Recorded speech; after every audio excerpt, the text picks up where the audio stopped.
Hi everyone, welcome to my mobile app instructional video where I'm going to be showcasing a mobile app and how it can be implemented in the classroom. So the mobile app that I'm going to be talking about is Flipgrid. Now Flipgrid is an online discussion board in which students can interact and respond through video recordings. In these discussion boards, teachers can create topics and have the students respond exclusively via video. So the sign up for this site is really easy and straightforward. It takes less than a minute, so I'm going to go ahead and skip that part.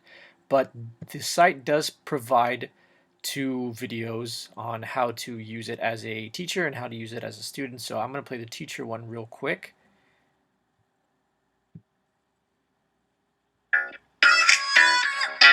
Head over to Flipgrid.com and create a free Flipgrid account with your Microsoft or Google email address. Once you've signed up, let's create your first grid. Your grid is your class, so I'll name mine 6th grade reading. Select a grid type. I'll select school email, which will allow my students to access the grid using their school email address. If you're teaching younger learners without emails, you can choose the student ID option. Students do not need to create an account. They will use this code to access the grid. You can personalize it, so I'm going to make mine Remote Reflection. Limit access to the grid by entering your school emails. Enter everything after the @ symbol. Add multiple emails for students and educators.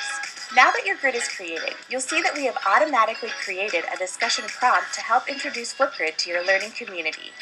Let's make a new discussion prompt. In Flipgrid, we call those topics. You can add links, videos, or anything you want your learners to view prior to recording a video response. Or hop on over to the Disco library where there are thousands of ready-to-use topic templates available. Now that you have created your topic, you are ready to share with your learner. Share the link or code with your learning community. This is how your students will access Flipgrid and start posting videos. For step-by-step student instructions and more resources to help you use Flipgrid, check out the links in the description below. Alright, so that was the teacher side of Flipgrid, and now this is the student instructional side. Join your class Flipgrid by entering the code from your teacher in the free iOS or Android app. Or enter the code at flipgrid.com on any web browser. You'll be asked to log in with your school email address or student ID from your teacher. Now that you're in, let's tap that green plus to record a video. In Flipgrid, you can pause your video to record multiple segments, add filters, turn on whiteboard mode, and more. Once you're done, you can review and edit your video, or record more. When you're ready to share, tap Next and take a selfie. This is the image that will appear on the grid. Click Submit to share your video to the grid, and that's it. Your video is on the grid.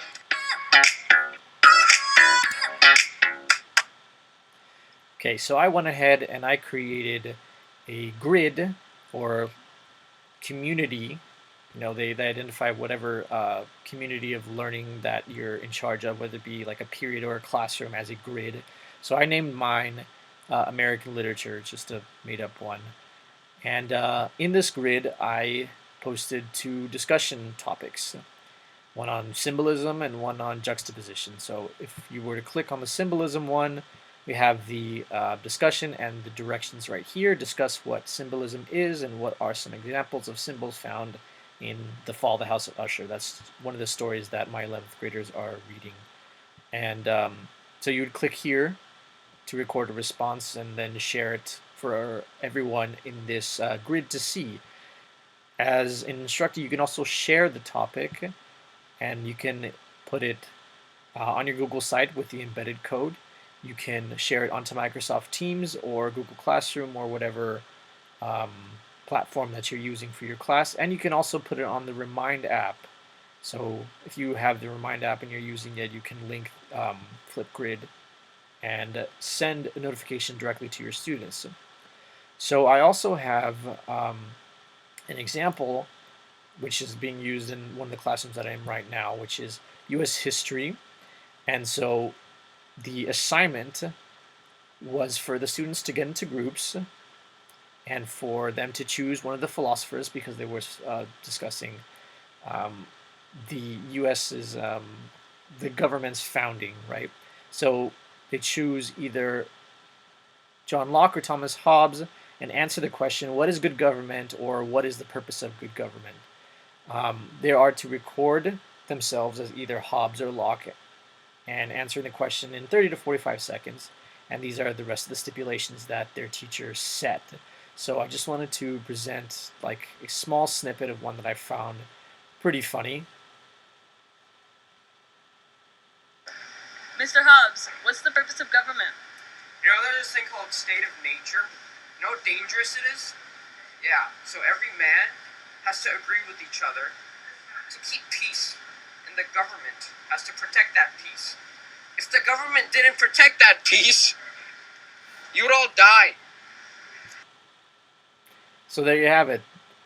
This is just like a short discussion video that the kids put together to discuss the topic of good government, and you can be as creative as you want and have the students be as creative as they want. For example, their teacher wanted them to have at least one prop and to actually speak in third person as either John Locke or Thomas Hobbes. So Flipgrid, like I said, is a discussion board through the use of video. All the kids can record it using their phones and basically express their creativity. And yeah,